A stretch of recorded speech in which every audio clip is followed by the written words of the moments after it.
सो JEE mains 2026 के लिए जो मैंने आपके लिए यहाँ पे शॉर्ट ट्रिक स्टार्ट करी थी उसके अंदर यहाँ पे नेक्स्ट पार्ट लेके आ चुका हूँ। और पिछले वीडियो के अंदर कई सारे स्टूडेंट्स ने ये चीज बोली थी कि भैया आप तो मैथ्स की ज्यादा से ज्यादा जो है शॉर्ट ट्रिक्स लेके आइए। तो यहाँ पे जो है मैं मैथ्स के ही आपके क्वेश्चंस लेके आया हूँ जनवरी अटेम्प्ट के, कि कैसे हम उनके अंदर जो है इन क्वेश्चंस को और क्विकली सॉल्व कर सकते थे। अब एक चीज आपको यहाँ पे समझनी पड़ेगी, कुछ स्टूडेंट्स ये कमेंट भी कर रहे थे कि सिर्फ ये शॉर्ट ट्रिक लगाने से कट ऑफ क्लियर थोड़ी हो जाएगा। बिल्कुल सही कह रहे हो आप, सिर्फ जो है शॉर्ट ट्रिक लगाने से कट ऑफ थोड़ी क्लियर हो जाएगा। शॉर्ट ट्रिक हमारे कुछ क्वेश्चंस में लगती है, लेकिन यही शॉर्ट ट्रिक्स हमारे कॉन्फिडेंस को बूस्ट करती है। कभी कभी क्वेश्चंस हमसे नहीं बनते हैं तो ये शॉर्ट ट्रिक्स आपको हेल्प करती है कि उन क्वेश्चंस को आप अप्रोच कर पाओ, है ना। और उसमें जो टाइम सेव करोगे उसकी जगह दूसरे क्वेश्चंस आपके अटेम्प्ट हो जाएगी। तो भाई जितने क्वेश्चंस ज्यादा अटेम्प्ट करोगे उतना ज्यादा पॉसिबिलिटी बढ़ जाती है कि आपका यहाँ पे कट ऑफ क्लियर हो। और जिनका भी यहाँ पे बहुत ही अभी जो है जल्दी यहाँ पे पेपर्स होने वाले, मतलब अर्ली शिफ्ट्स में जो है आपके पेपर पढ़ रहे हैं, तो आपका फोकस यही होना चाहिए, जो चैप्टर्स पढ़े उनको अच्छे से करके जाओ। जो चैप्टर्स अगर आपने नहीं भी पढ़े हो कम से कम उनके इंपॉर्टेंट फॉर्मूलास देख के जाओ कि अगर कुछ इजी से क्वेश्चन आ गए तो वो आप सही अटेम्प्ट कर लो। ये सब चीजें हमें हेल्प करती है कट ऑफ को क्लियर करने में। अब एक सीरीज में ऑलरेडी आपके लिए जो यहाँ पे शॉर्ट ट्रिक वाली लेके आ रहा हूँ, पार्ट 1 से लेकर 5 ऑलरेडी अपलोड हो चुके हैं और उसकी लिंक आपको डिस्क्रिप्शन में देखने को मिल जाएगी, तो जाके उसको जो है जरूर से चेक करिएगा। अब आज के जो वीडियो है उसके अंदर हम 21 जनवरी में ही जो आपके यहाँ पे मैथ्स के क्वेश्चंस पूछे गए थे वो यहाँ पे देखने वाले, और आपको ये समझ में आएगा कि क्वेश्चंस हम बहुत ही बेसिक्स या फिर जो है क्लास 10 के नॉलेज के बेसिस पे सॉल्व कर सकते हैं, है ना, कि क्लास 10 तक जो मैथ्स करते हैं उसी के बेसिस पे ये चीजें हो जाएगी। और अगर आप जो है फर्दर वीडियोस भी चाहते हैं तो 1000 लाइक्स जो है इस वीडियो पे जरूर से करिएगा। जैसा कि आप देख रहे हैं पिछले वीडियो में जैसे जैसे टारगेट पूरे होते गए मैं लगातार आपके लिए यहाँ पे वीडियोस लेके आया हूँ, और हम जो है ट्राई करेंगे अगर हमारे पास यहाँ पे मेमोरी बेस्ड क्वेश्चंस अवेलेबल हो गए आपके जो यहाँ पे पेपर्स होंगे तो उनसे रिलेटेड भी मैं वीडियोस ला सकता हूँ। चलो अब जो है सबसे पहला क्वेश्चन देखें तो पी क्यू और एम एन जो है बोला गया है दो स्ट्रेट लाइंस है which is touching the circle, ये सर्कल को टच कर रही है at the points A and B respectively. Let O be the centre of the circle और एंगल ए ओ बी क्या बोला गया है आपको π/3। तो locus of the point of the intersection हमें पी क्यू और एम एन का यहाँ पे बताना है, और ऑप्शंस हम सभी के सामने। अच्छा ऑप्शंस देख के यार एक चीज तो आपको समझ में आ रही होगी कि भाई पक्का इसका जो लोकस रहने वाला है वो क्या रहने वाला है, सर्कल, क्योंकि एक भी ऑप्शन जो है डिफरेंट नहीं है, सभी में एक्स स्क्वायर और वाई स्क्वायर का जो कोफिशिएंट है दैट इज सेम। तो क्लियरली समझ में आ रहा है कि सर्कल रहने वाला है, एक्स वाई वाला टर्म भी नहीं है। तो सर्कल का जो है रहने वाला है, तो थोड़ा सा यहाँ पे फिगर बनाने की कोशिश करता है, क्या पता वही बना के सॉल्व कर ले, कुछ कैलकुलेशन करने की जरूरत ही ना हो। जैसे कि यहाँ पे देखो पी क्यू और एम एन बोला है दो स्ट्रेट लाइन इस सर्कल को टच कर रही है। अब यार सर्कल का आप सेंटर तो निकाल सकते हो, इतने बेसिक्स तो मेरे हिसाब से आपको पता होंगे, वो क्या हो जाएगा 2,3। और रेडियस की अगर मैं बात करूं तो वो कितनी हो जाएगी, √2 स्क्वायर प्लस 3 स्क्वायर, और यहाँ पे क्या आ जाएगा +3, यानी कि ये आगे आपका इक्वल टू इक्वल टू जो है 4, है ना, कि 4 + 9 कितना हुआ 13, 13 + 3 आपका 16, तो √16 इक्वल टू यहाँ पे कितना हो गया 4। तो भाई रेडियस पता चल गया, यहाँ पे सेंटर पता चल गया, तो हम जो है यहाँ पे सर्कल का सेंटर कर देते हैं 2,3 और उसका रेडियस कितना है 4 है। ठीक है, ये अपन ने यहाँ पे मान लिया। अब क्या बोला है पी क्यू और एम एन जो है दो स्ट्रेट लाइन है, तो इस तरीके से जो है एक आपका यहाँ पे क्या रहा, और इस तरीके से हो रहा है कि AOB जो है वो 60 डिग्री का बन रहा है। तो सबसे पहले तो भाई एंगल AOB जो है इस तरीके से हम यहाँ पे ले ही लेते, ये मान लेते हैं आपका 60 डिग्री। तो ये दो पॉइंट पे जो है टच कर रहा होगा, इसको A बोल दो और इसको क्या बोल दो, B बोल दो, है ना। अब ये किसकी मदद से बने हैं, आपके दो स्ट्रेट लाइन जो कि टच कर रहे थे, तो यहाँ पे एक टेंजेंट जो है ड्रॉ कर दो, एक टेंजेंट जो है इस तरीके से यहाँ पे ड्रॉ कर दो, और दूसरी जो है आपकी यहाँ पे इस तरीके से जो है ड्रॉ हो गई। ठीक है, ये दो टेंजेंट जो है अपन ने यहाँ पे ड्रॉ कर दी। तो locus of the point of the intersection P Q और एम एन, ये मान लो ये पी क्यू था और ये आपका मान लो यहाँ पे एम एन था, तो ये कहाँ पे इंटरसेक्ट हो रहे, यहाँ पे इंटरसेक्ट हो रहे।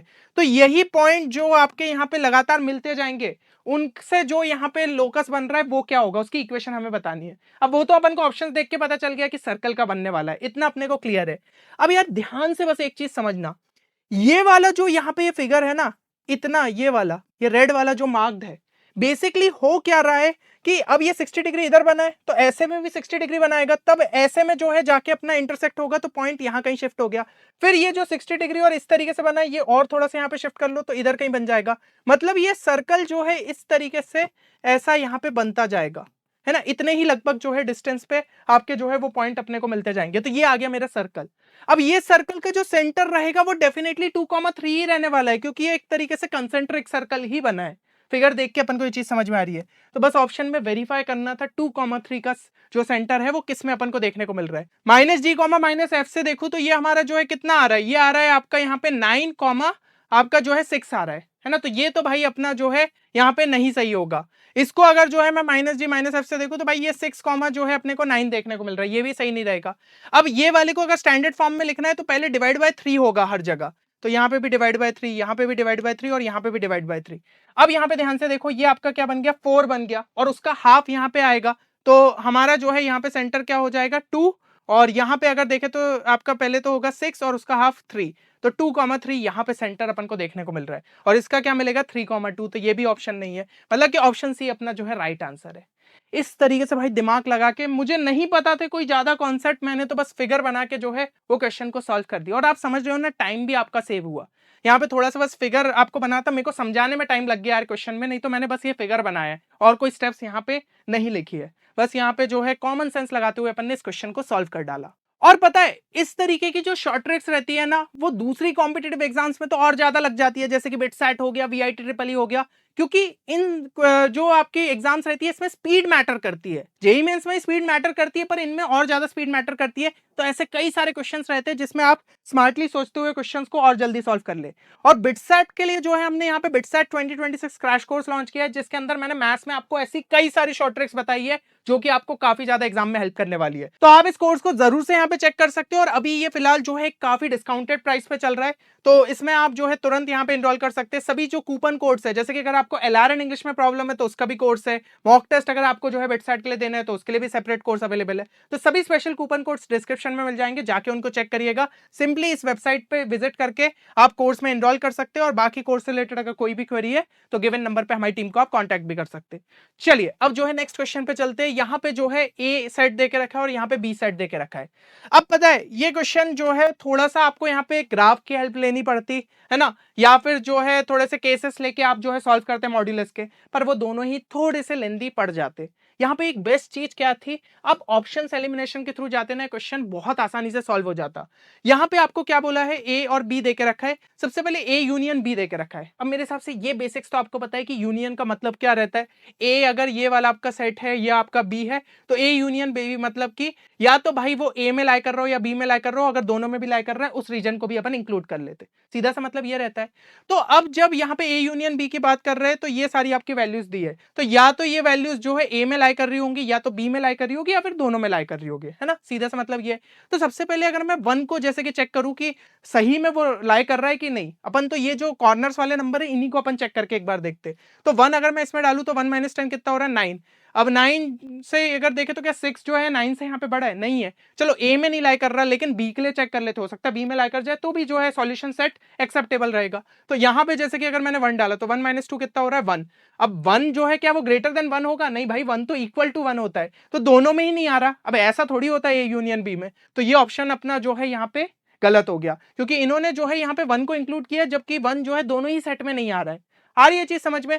नेक्स्ट यहाँ पे जो है अगर देखें तो पहले अपन जो है इंटरसेक्शन की बात कर लेते, क्योंकि डिफरेंस में यहाँ पे इतने बड़े बड़े नंबर दिए हैं, तो जितने ऑप्शंस अपने यहाँ पे एलिमिनेट हो जाए उतना अपने लिए बेटर है। तो इंटरसेक्शन के लिए मैं चेक कर लेता हूँ।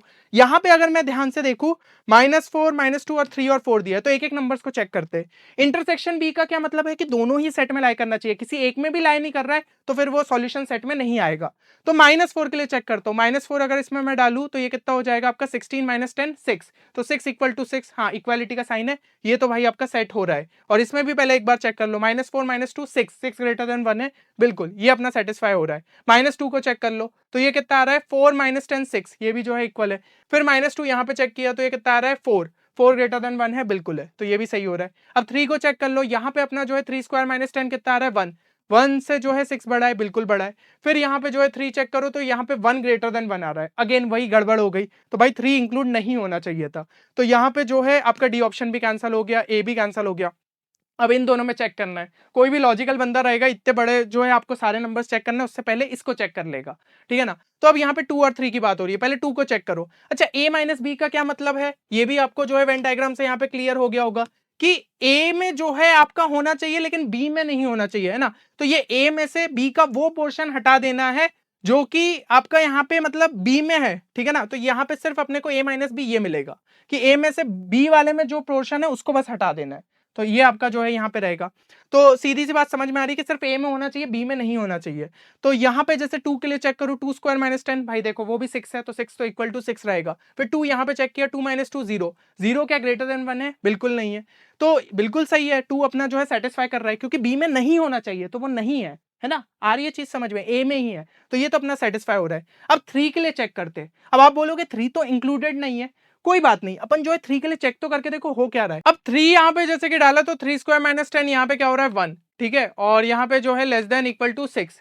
तो भाई ऑब्वियसली ये जो है अपना ट्रू हो रहा है, मतलब कि 3 जो है ए में लाई कर रहा है, ठीक है, ए में लाई कर रहा है। और 3 यहाँ पे डालू, 3 माइनस 2 अपना जो है कितना आ रहा है यहाँ पे 1, तो 1 ग्रेटर देन 1 नहीं भाई, ये बी में लाई नहीं कर रहा।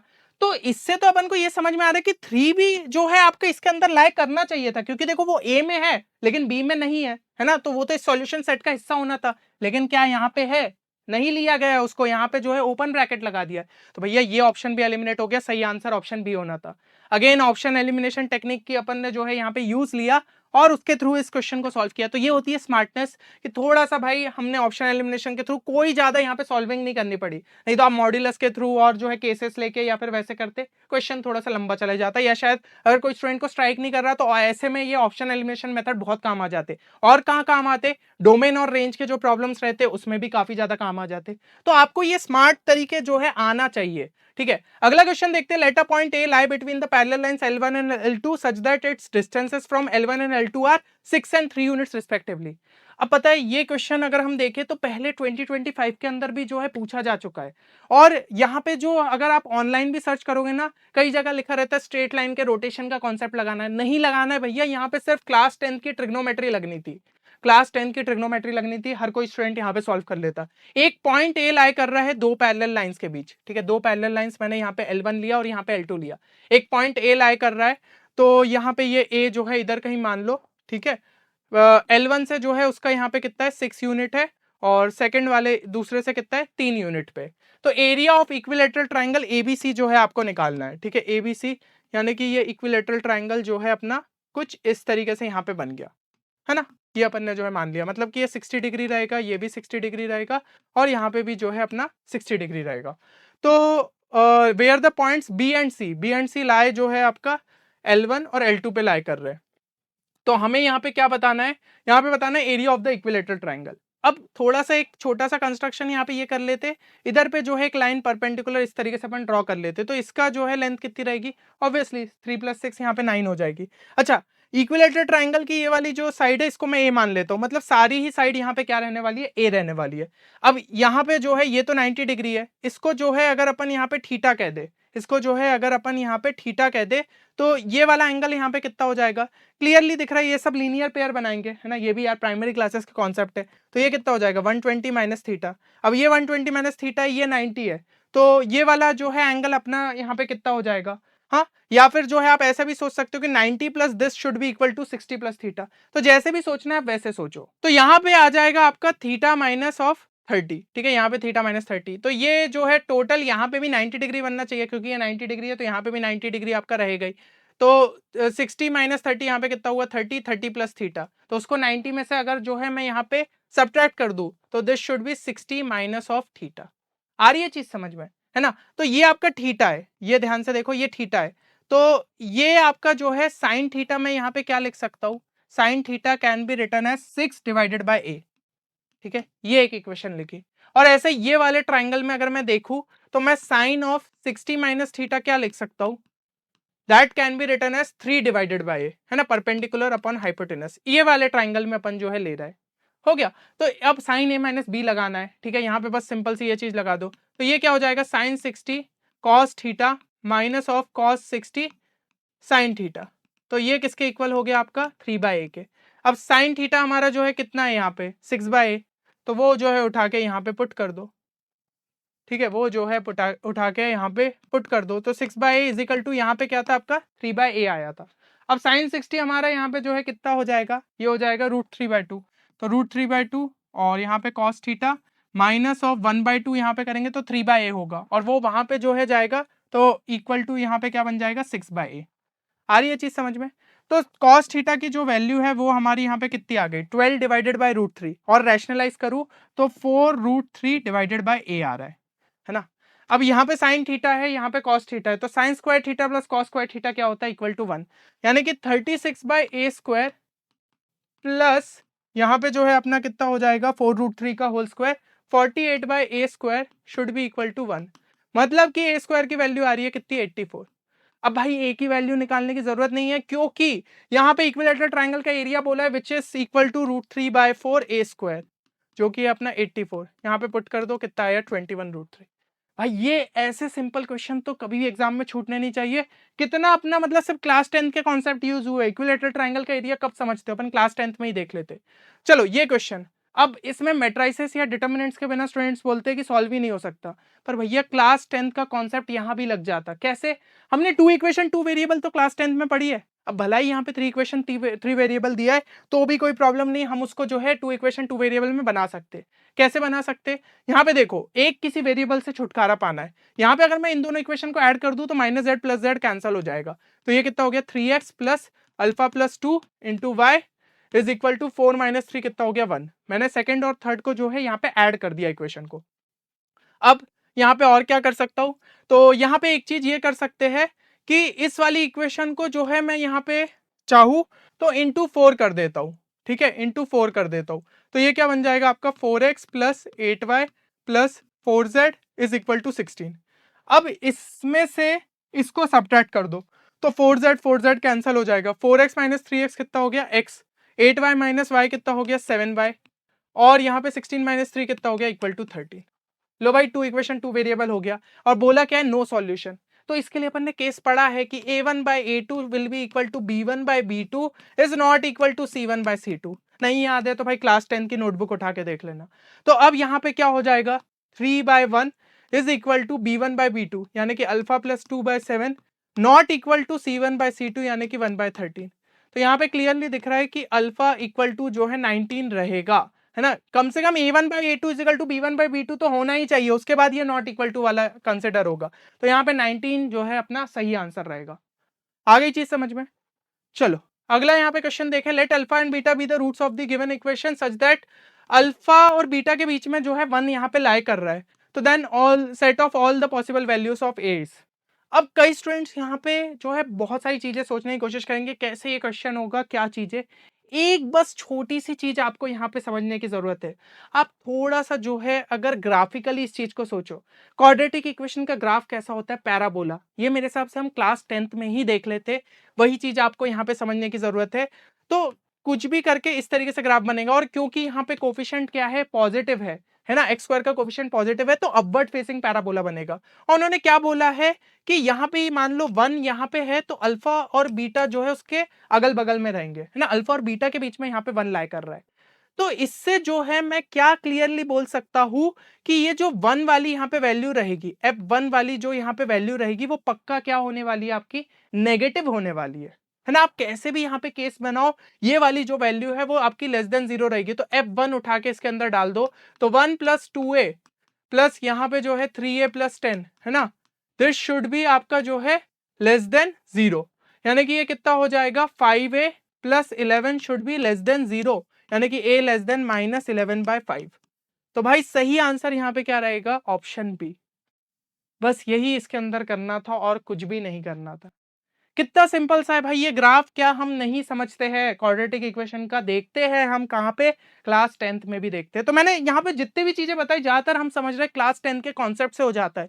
तो भाई अगर कोई यहाँ पे क्लास 10th वाला भी बच्चा ये वीडियो देख रहा हो तो एक चीज समझो, जो बेसिक्स आप शुरू में पढ़ते हो ना वो बहुत ज्यादा काम आ जाते हैं। और मेरे हिसाब से ये सब चीजें अगर आपको क्लियर है तो आप भाई कुछ ना कुछ क्वेश्चंस यहाँ पे डेफिनेटली कल के पेपर में अटेम्प्ट कर सकते हो, और आने वाली जो शिफ्ट्स है वो भी स्टूडेंट्स कर सकते हैं। बस प्रैक्टिस यहाँ पे अच्छे से करिए और बिल्कुल डरे बिना फॉर्मूलेस रिवाइज करके जाइए, सब अच्छा होगा। चलिए ऑल द बेस्ट सभी को, मिलते हैं नेक्स्ट वीडियो में, तब तक ले take care and good bye.